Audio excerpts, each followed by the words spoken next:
అండి విజయవాడ నుంచి అయితే ఇంకా రిటర్న్ అయిపోతున్నాం అనమాట. ఇన్ని డేస్ కూడా విజయవాడలో చాలా చక్కగా ఎంజాయ్ చేస్తూ తిరిగాము పిల్లలిద్దరితో కలిసి.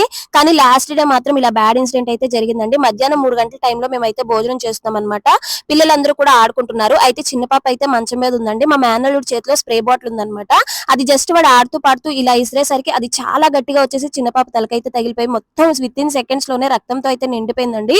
వెంటనే భోజనం ఆపేసి అందరం కూడా హాస్పిటల్ కి అయితే పరిగెత్తామన్నమాట. ఆ టైంలో హాస్పిటల్ కూడా క్లోజ్ ఉంది. ఇంకా అక్కడ నెంబర్ చూసి వాళ్ళకి కాల్ చేస్తే డాక్టర్ అయితే వచ్చేసి ట్రీట్మెంట్ చేశారనమాట. మొత్తం క్లీన్ చేసేసి మెడిసిన్ పెట్టేసి చక్కగా కట్టు కట్టారనమాట. ఒక ఇంజెక్షన్ కూడా చేశారండి.